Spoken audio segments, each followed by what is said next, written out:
Welcome back, everyone. Today I played in the 8th round of the FIDE Candidates Tournament being held here in Madrid, Spain. Now today I had the white piece against Fabiano Caruana, who after his win yesterday combined with Jan's win was a half point out of first place.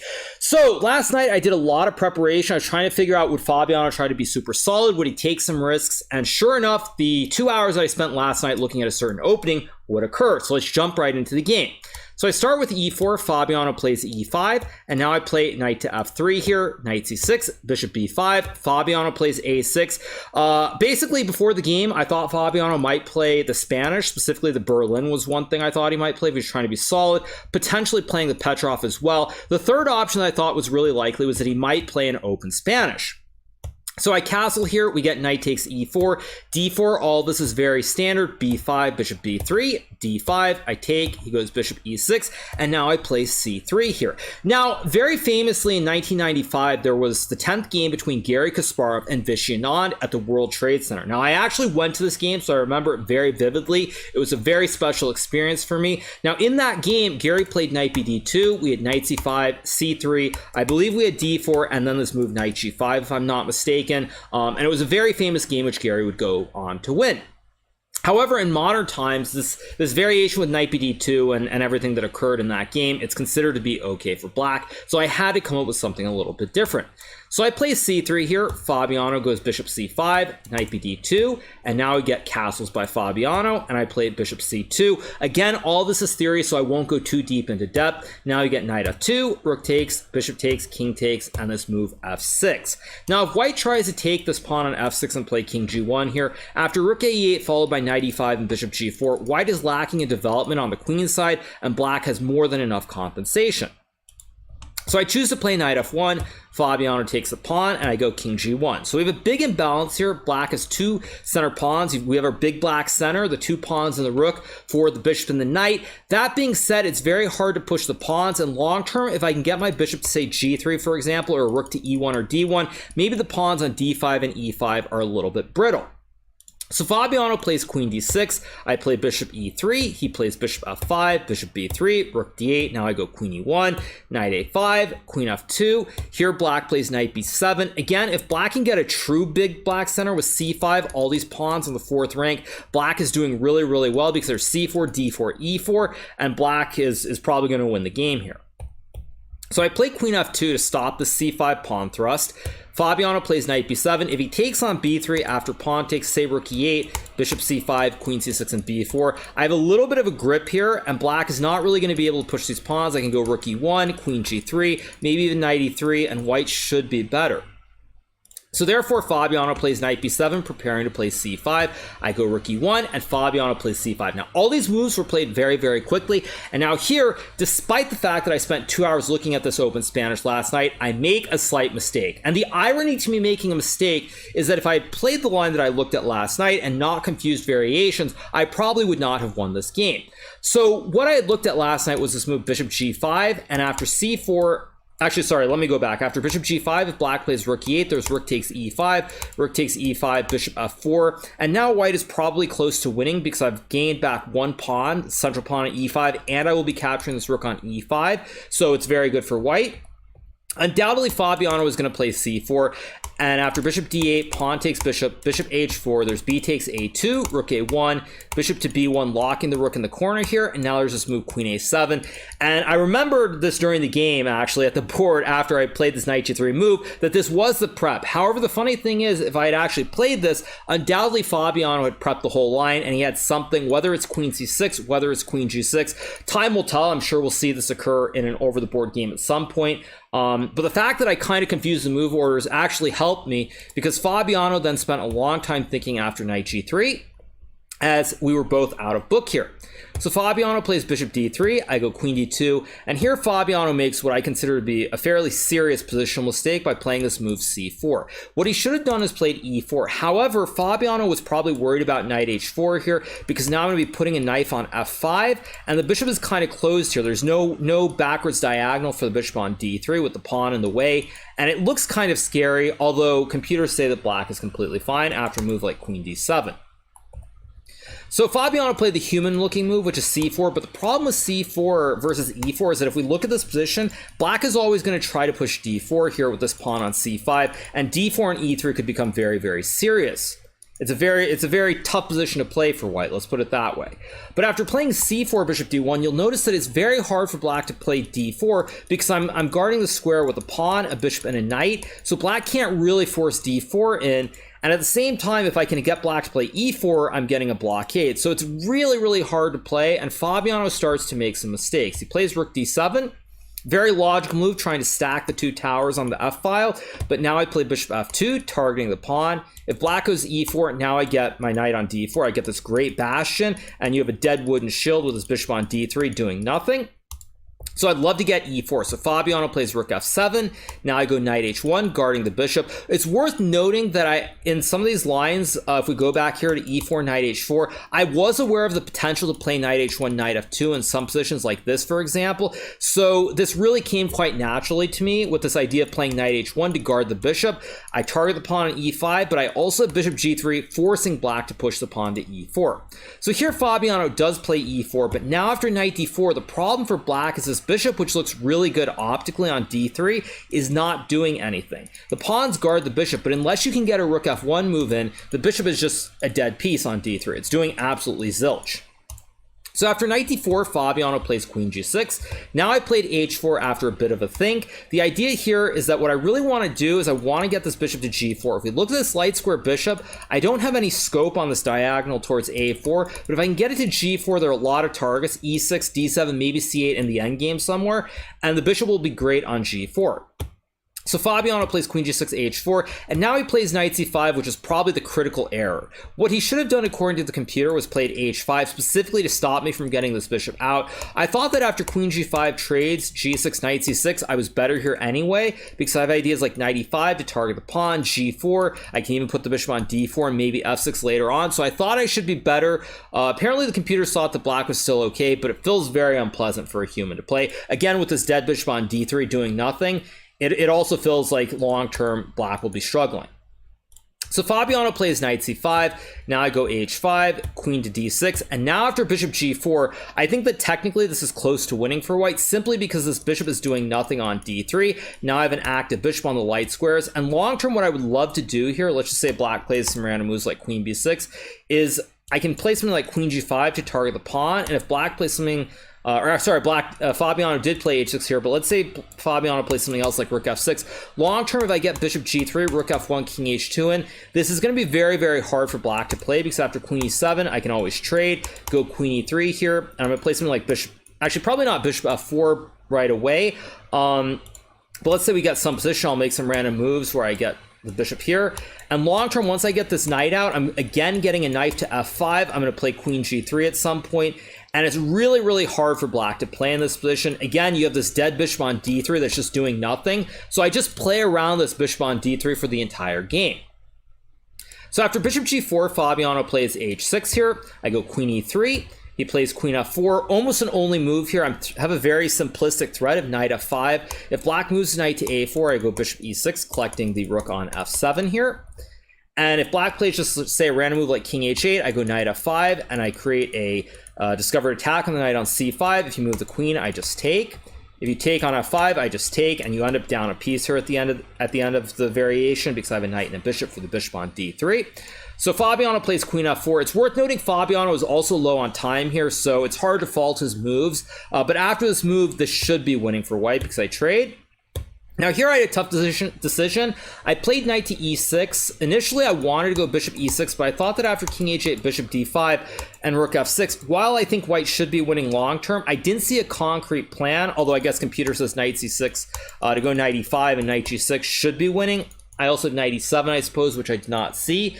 But I didn't see the clear-cut plan, so I thought that playing knight e6 was a little bit cleaner, because after trade and bishop d5, black now only has a rook and a pawn for the bishop and the knight, but it's this weak e4 pawn, which I assume I can collect at some point. So Fabiano plays rook 8 f5. I go bishop c6. He takes on h5. I go bishop d4, creating my own wooden shield here. The bishop is great. It's supported by the 2 pawns on b2 and c3. He plays rook f5. I go knight f2, targeting the bishop, targeting the pawn.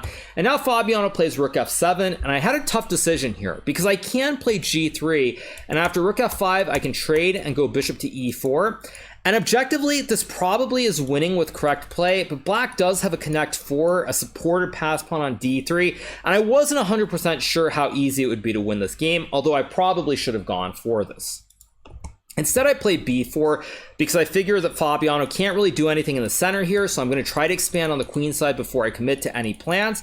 He goes h5. Now I play a4, which is also not best. I probably should have gone bishop e8 here. I did actually see this move, and after rook f5, I can just go bishop e3, rook e5, and we reach a similar endgame where I have a bishop and a knight for the bishop, but with this bishop on d3 that's not targeting anything. Let's say I play rook e3, knight h3, knight g5, rook g3. Eventually, this should be winning for me. So I probably should have played this, but I thought that I could still kind of wait. And also with time control, still a couple of moves away, I wanted to be a little bit tricky. So I play a4 here. Fabiano takes, and now he plays a4. And here I made a fairly huge mistake. I played this move bishop e3. Now, if I was going to play bishop e3, what I should have done first was played rook a1. Because now if black plays h3, I can very simply just take the pawn and go rook e1 next move and gang up on the e4 pawn again. It should be pretty clean. And if black plays a move like rook e7, now I can get my setup with bishop e3 and bishop d1. And now I'm just going to go bishop g4. The a pawn is weak, and this should just be an easy win for me. However, I play the wrong order. I play bishop e3, rook f5, and now after rook a1, black has the very tricky move h3, because if I take with the knight, black can play rook f1 here, and after rook takes f1, king h2, there's now rook e1, and if I move the bishop, he gets e3, e2, and it gets very dicey. So I can't really do that, and if I take with the pawn, there's rook f3. If I move the bishop, he gets e3, and black is just going to win the game. And if I play rook e1, there's rook g3 check, king h2, rook takes e3, rook e3, rook f2, and again, black is completely fine. So I have to play this annoying move rook a2. It's worth noting bishop d1 would not work either because black can play rook takes f2, bishop takes f2, and then h2 check. I have to take, and after rook f2, again, black is completely fine. So I go rook a2 to stop the h2 idea because I guard the knight with the bishop on e3 and the rook on a2. Fabiano takes. Now I go bishop d1. Idea to play bishop g4. Again, as long as there's no rook f3, I should still be technically winning. So rook f6 is played, bishop g4, rook d5. I take the pawn, and now again, black has a bishop and 2 pawns for the bishop and the knight, but with this huge blockade and this dead bishop that's doing nothing, this should be pretty straightforward. So Fabiano plays rook g6, king g3, bishop f1. I go bishop d4. I would love to go king f4, but then black has rook f6, and if I take, I actually get checkmated in the middle of the board, so bishop g2, and bishop takes f3. So I can't go king f4, so bishop d4 is a logical move, because now king f4 is supported because there's no rook f6 check. So Fabiano plays bishop d3, king f4, king g8, bishop f5, rook h6. Worth noting, you can't bring the rook down because then there's bishop e6 to collect the rook. So he goes here, knight g4, rook d6. Now I go knight e3 to create a blockade, no pawn push. Rook b5. Now I go bishop c5 here. The main reason I played bishop c5, by the way, is I wanted to avoid any tricky scenarios where black can maybe sack and get some potential ideas of maybe like a rook and bishop versus a rook, knight, and bishop. So that's why I played bishop c5 to try and prevent that, because now if black ever takes, I always have this pawn on c3 behind, which can't be captured immediately. So he goes rook f6, I play king e5, king f7, and now here I make a huge mistake. Obviously, in my mind, I knew that I had been winning the whole game, but I got a little bit careless here and I played a move that was not precise. I played knight d5, which is a fairly serious error, in so much as that I'm still winning the game, but now there is counterplay and a very clear-cut plan for black, whereas here if I had played a move like rook f2, with the idea of knight d5, black does not have a clear-cut plan. There's no clear move, and this should just be game over, basically. But after knight d5, now Fabiano can sack, and after e3 check, king e5, e2, he has a passed pawn that's 1 square away from queening, and it starts to get very tricky. So I go bishop f2, he plays rook b8, and now I play a mistake, which is bishop e1, or maybe it's not a mistake, because after rook e8, apparently king d4 is actually winning. Now, this was my initial thought during the game, but I thought after rook e4, king c5, rook e5, Rook takes a6, there was bishop e4, rook d6, and rook f5, and I thought that it was not clear cut. Apparently computer says I can go check and then just b5, rook f1, bishop g3 because of e1 queen. I take, and I guess just b6, b7 is winning the game here. Maybe I should have seen this. At any rate, this was my initial idea, but I saw this position after rook f5 with rook f1 coming, and I was very unsure what was happening. So that's why I rejected it. Instead, I played king f4, and I also overlooked something in this line, which is now there's a very nasty move g5 check, and I have to be very, very careful. If I take on g5, there's rook e5, and now the game would be a draw. If I go to f3, there's bishop e4 with a skewer. This would also be a draw. So the only square I can go to is g3. And here Fabiano makes what I consider to be a fatal mistake. He plays this move rook e6. During the game, I was actually quite worried that there's this move rook e5. And the reason I was worried about this move is that now my knight has to go further away from defending the bishop. I'd love to just bring my knight back to like g2, c2, maybe even put it on f3, somewhere close to my king and close to the bishop. But after rook e5, knight c7, rook f5, I really wasn't sure what was going on here. I thought maybe I still am winning after takes, rook f1, rook a1, because if bishop c2, I can play b5 here, and if bishop d1, bishop d2, queen takes b6. This should be a win. However, apparently, in this position, black can go king e6, b5, king d5, and it's still very unclear what is happening, whether this is winning in fact. So I was kind of worried about some of these possibilities, but then much to my relief, Fabiano plays this move rook e6, and now similar to the game that I played against Timur, I played this move king f2, and it was not lost upon me the irony that again there's this king f2 move with bringing the knight back. Now initially I was very scared because I thought rook h6, knight e3, rook h1 wasn't clear, but then I noticed I had this idea with knight g2. And let's just say black goes check. If I get king g3, the idea is very simple. I just want to put the knight on e1, and now I have this great blockade. I can go after a6 and run the b pawn up the board, and it's a very easy win.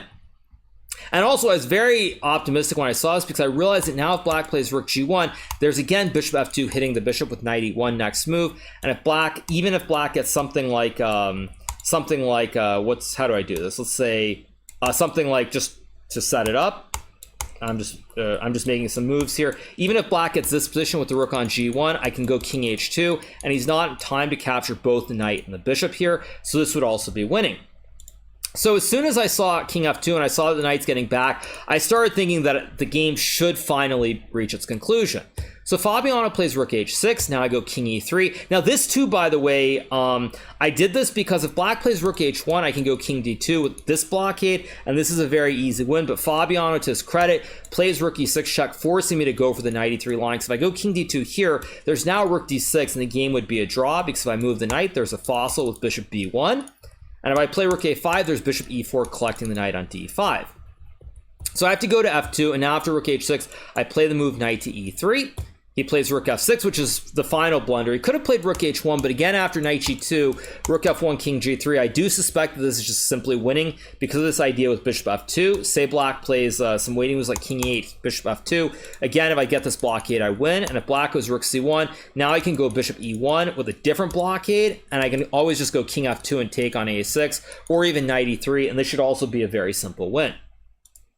So Fabiano plays rook f6. He also perhaps missed one last chance with rook f1, rook h1, knight g2, and now let's move g4. Because after king g3, there still is bishop e4 here.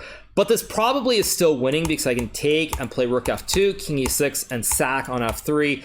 And long term, with the pawns on dark squares, I should be able to set up a blockade and eventually win the pawn on c4. One sample line that I can see happening is something like this, for example, where I get the king in and eventually I go knight f5, knight d6 to collect on c4. And the best that black has here is probably eventually he can try to sack the rook for the pawn, and I would have to demonstrate how to checkmate with a bishop and knight against king, but that's probably the best that black can get here. So rook h1 would have maybe been a better try, but he plays rook f6, and now after king g3, rook f1, knight g2, I'm getting that setup again with the bishop on f2 and the knight on e1, and this should just be winning. He plays rook f6, which just loses on the spot. Maybe rook h1, bishop f2, but doesn't change anything. But after rook f6, bishop f2, now black doesn't even have a rook on the back rank, so there really are no threats of queening this pawn, and now I just mop it up. Plays king g6, rook a5, rook e6, I go knight e1 here. Now I even have ideas like knight f3 to go after the g5 pawn, bishop f5, knight f3, because now I can also blockade with the bishop. rook d6, knight d4, targeting the pawn and the bishop, bishop d3, rook to e5, trying to gobble the pawn. If black plays a move like rook d8, I can just take, because after rook d3 here, I just go rook e3, and again, with the pawns on the dark squares, the bishop will always be able to guard them, and it's a very simple win. So Fabiano plays king f6, and now I play knight f3. Now, initially, I thought after rook e8, the game was over. In fact, I put my jacket on, but then I took it off. And for the people who are watching on the live stream, the reason that I took my jacket off is because initially I thought this was over, but then I realized there might be something funky with like an actually not a5, sorry, king f7. And if I go like rook e3, I thought there's something funky like some a5 takes, knight e2, rook a5.